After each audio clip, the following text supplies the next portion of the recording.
Alright, what's up mga Kanoypi? Here's your boy Forex Noypi! Alright, mga Kanoypi, kung matagal ka nang nanonood ng mga trading videos, chances are, alam mo na ang support and resistance, no? Yung mga market structure, liquidity, mga technical patterns, right? Candlestick patterns. Pero here's the problem. Bakit kahit alam mo na ang technicals, minsan natatalo ka pa rin? Although normal namang matalo, simple lang naman kasi because you're only looking at the charts, right? Samantalang institutional traders, hedge funds, central banks, they're looking at the economy. Okay? So today, we're going to talk about macroeconomics. Not the boring textbook definition, ha? Hindi rin ito pang beginner. Kaya kung gusto mong umadvance ka ng konti sa video na to, hindi ko muna pag-uusapan yung mga bagay na pangbaguhan. I-advance natin ng konti lang, mga very slight lang for those people that wants to advance. Okay? So, this video is for traders who already know how to trade but want to understand why market moves before they even touch the chart. Okay? So, before anything else, intro muna tayo, brah.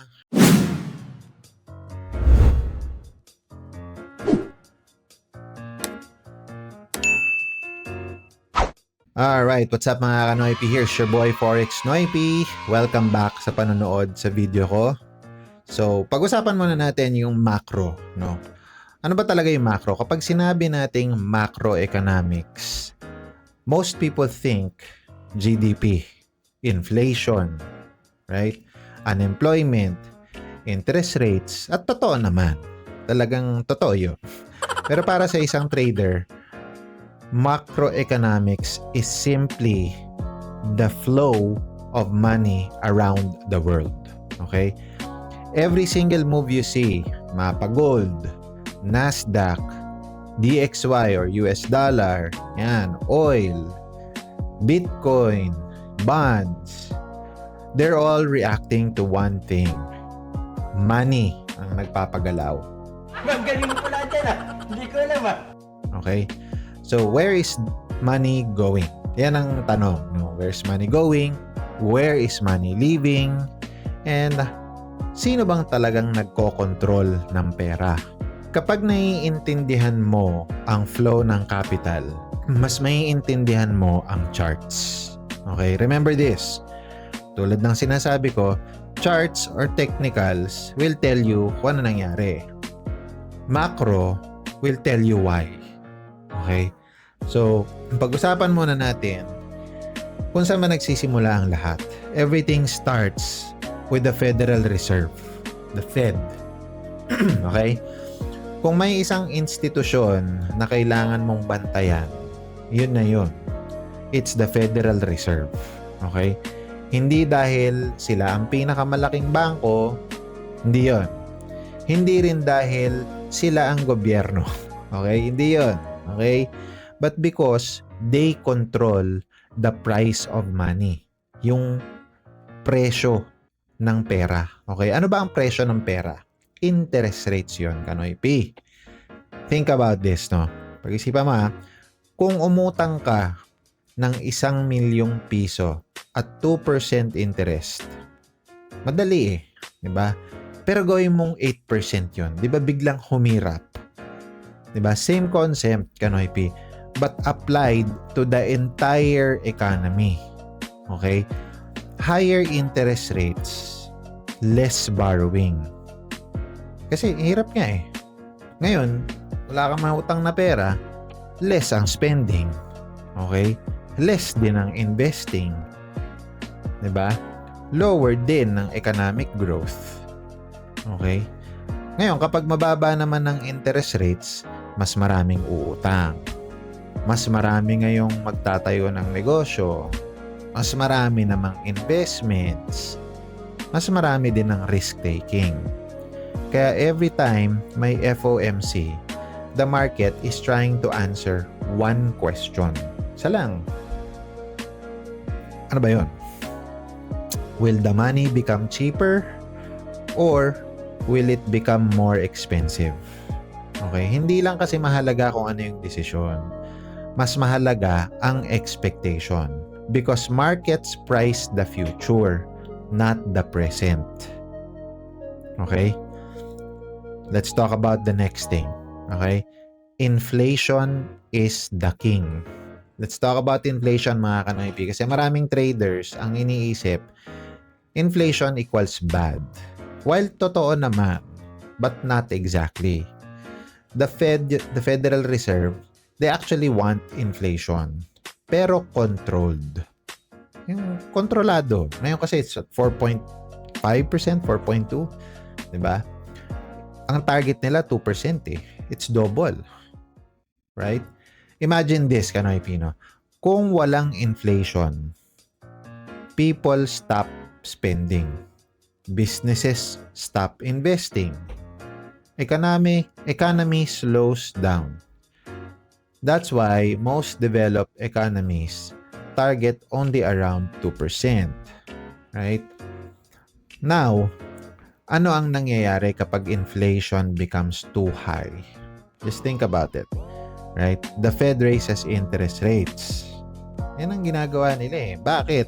Para pabagalin nila yung ekonomiya. Pabagalin nila yung paggastos. Pabagalin nila yung pag-utang. Pag ginawa nila yon, mas lesser yung demand. Diba? Bawa, marami ka, let's make it small scale, no? Bawa, nagmahal yung presyo ng baboy. Diba? Pag-isipan nyo lang pag nagmahal, mas kokonti yung bibili eh. Dahil na nga ang mahal nila, magsiswitch sila sa manok o kaya sa baka or gulay. Diba? Magiging lesser yung demand. That's what it means. Right? Ngayon, eventually, prices cool down. Now, here's the interesting part.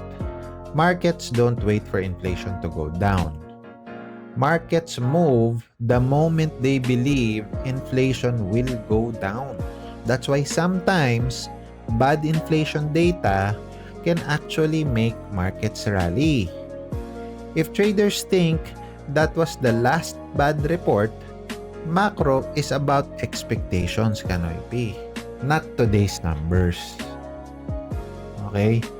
Okay, so pause muna tayo doon, mga kanoypi. Kung may tanong kasi kayo, baka marami kong nabanggit na medyo advanced or something that you don't understand, feel free to comment down below. Okay?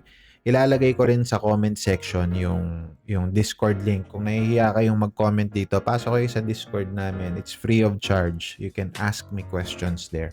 Okay? Alright, let's go to the next part. The US dollar is the world's bloodstream. Ito ang hindi naiintindihan ng maraming retail traders eh. Ang US dollar isn't just America's currency. It's the world's reserve currency. Oil, international trade, corporate debt, government reserves, most are dominated in dollars eh. Diba? Yun ang ginagamit na pera, yung denomination niya in dollars. Which means, kapag lumalakas ang dollar, financial conditions around the world become tighter. Right? Emerging markets will suffer. Risk assets usually struggle.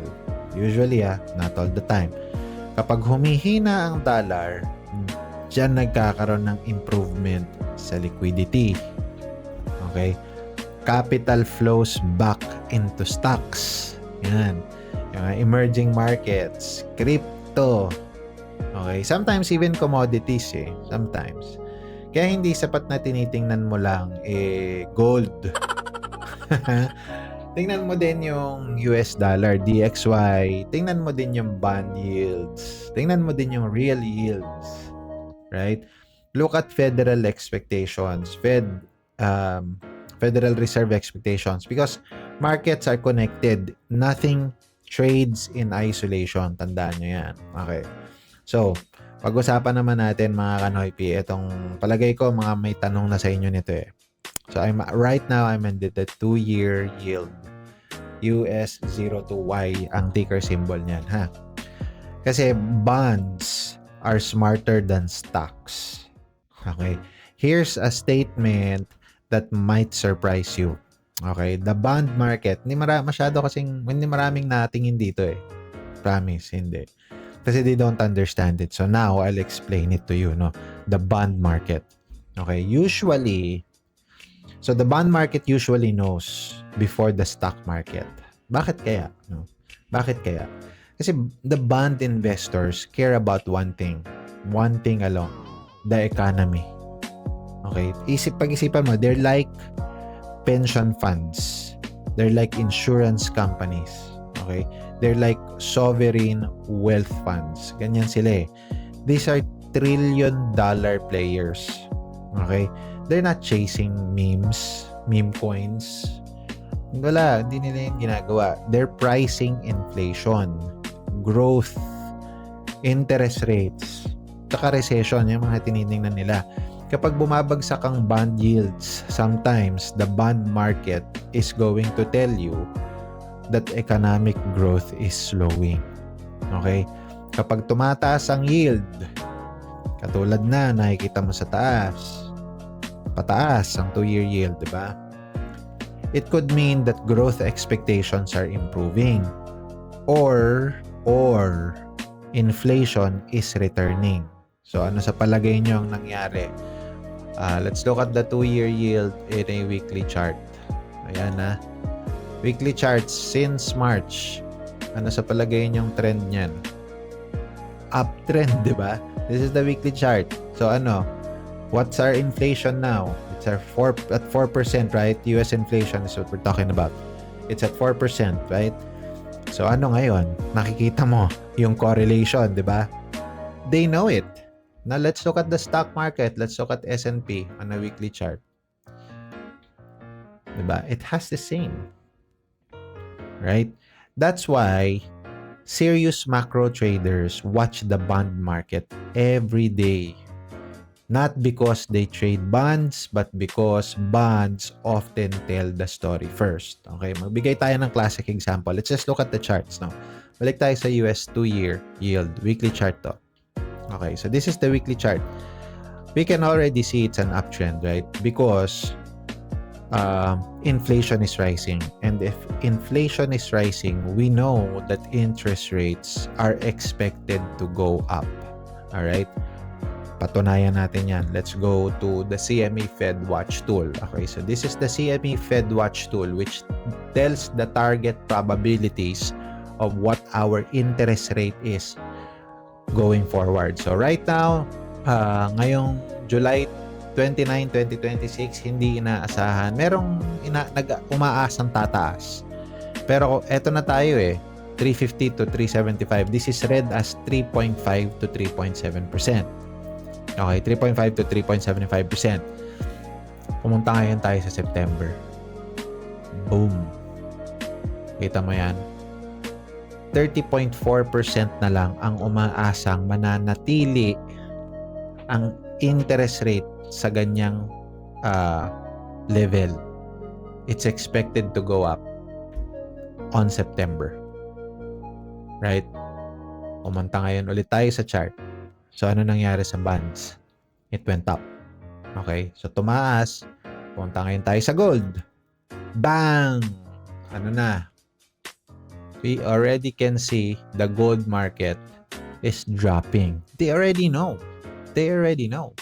Now, how much are we talking about here? From peak to trough. Bang! This is 27% drop by gold.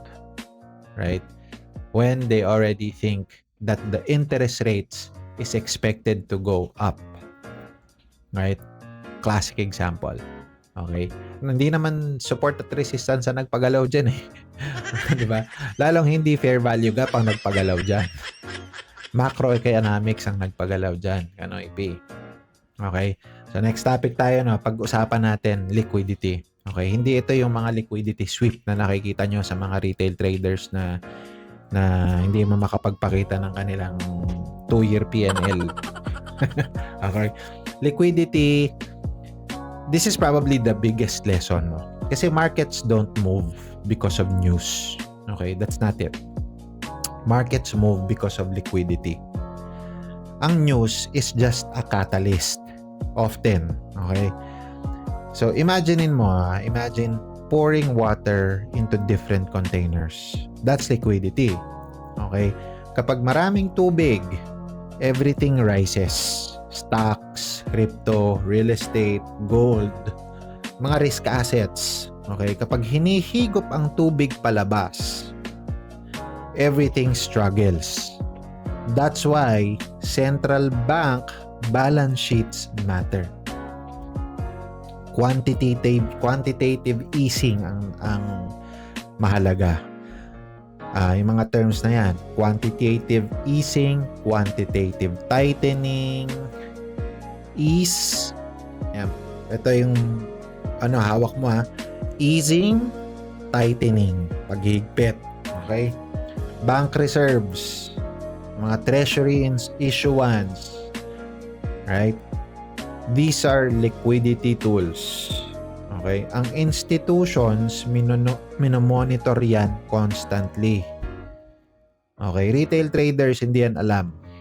Tanungin nyo, yun yung mga pinapalo nyo mga retail traders, yung mga may school kuno-kuno na nagpapakita ng mga entries nila, libu-libuhin, ganyan, yung mga Lamborghini, magaganda yung lifestyle, travel, ganyan. Tanungin na sila, what is quantitative tightening and how is that related to liquidity?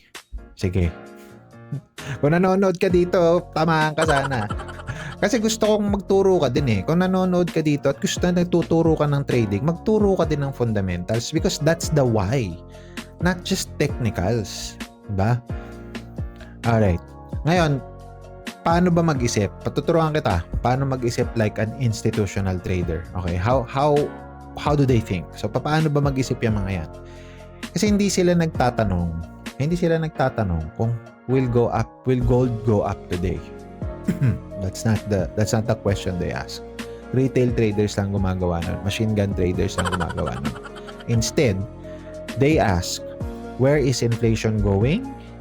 Where is growth growing? Where is liquidity going? What is the Fed likely to do next? Yan ang mga tanong nila. Ano pa? How will bond yields react? How will the dollar react? Then, only after answering those questions, do they open the chart. The chart is simply timing ng entry. Macro is your direction. Okay? Kaya yung mga nagte-trade ng magbo-bullish gold ako. I'm not saying gold is bearish but we already know macro. Hindi ko pinapansin yung mga yun Ako lang yan This is time I'm entitled to my opinion, but I'm not trying to bash them, but I'm just trying to rectify that you don't want to oversimplify things because you lose context. Macro is your direction. Okay? Alright. Ngayon, may papakita ko sa inyo mga kanoypi Eto kasi, tingnan nyo to. This is the latest COT data filing. Okay? Gusto kong tingnan nyo to ng mabuti, kanoypi. Bakit? Kasi, eto yung posisyon na na-record from Tuesday last week. I know, this last Tuesday lang. July 8 if I'm not mistaken. Let's see. Yes. Close of business ng July 7 pala. Okay. Tingnan nyo mabuti to kanoypi Ito yung gold. Ayan Ito yung changes. Changes in long contracts and changes in short contracts. Okay. Tingnan nyo mabuti yung gold. Ayan yung gold. Nagdagdag ng 3,867 short contracts. Look at that. Bakit? That's a net change of 1.2% short. Right? Although, if you look at the one on top, ito kasi, this is long term. Okay? You will see here na mas lamang pa. Ito kasi yung gold, mas lamang talaga ang hold ng long-term positions sa gold. This is long-term. We're talking about months and years dito. But here, sa baba, this is the latest filing. And the latest filing shows that there has been a 1.02% change negative to gold. Okay? So, pupunta ngayon tayo sa gold chart. This is what happened in the gold chart. Right? I understand this is the weekly time frame, right? Pero we're looking at this candle right here and this candle right there. Okay. Gets ko naman eh. You have a very good support here dahil it kept pushing the gold up at 4,000 and maybe there were traders that a lot of them believe na huge psychological number yung 4,000, so they bought there. But at the end of the day, it's still a matter of questioning, will gold be able to break this zone and close below it? Kasi if it does, then that concludes the macro story for gold, right? Okay. So if there's one thing that I want you to remember for today's video, mga Kanoypi, is this. Retail traders trade candles. Professional traders trade expectations. Ngayon, naiintindihan ko, retail trader ka, retail trader ako. Pero kung retail trader na nga parehas tayo susunod pa rin ba tayo sa kapwa nating retail traders that we both know 90 to 95% lose? Totoo. Will you do that or will you follow the direction of the professional traders? Right? The market is always looking 6 to 12 months ahead, Kanoypi. And majority of the retail traders, they look at just yesterday and today, diba? If you're only reacting to today's candle, you're already late. Spend less time asking kung bakit gold bumabagsak. And spend more time asking, what is the economy telling me about where gold might be headed next? Because once you understand macro, you will stop reacting and you will start anticipating. Okay? So, kung na-enjoy nyo tong mga videos na ginagawa ko, mga Kanoypi, show me some love. Talaga namang ma-appreciate ko yon. It motivates me to make more videos, educational videos like this. Walang bayad to. All I ask is your support para naman ganahan tayong mag-educate pa for free. Alright? Thank you so much. I will see you on the next video.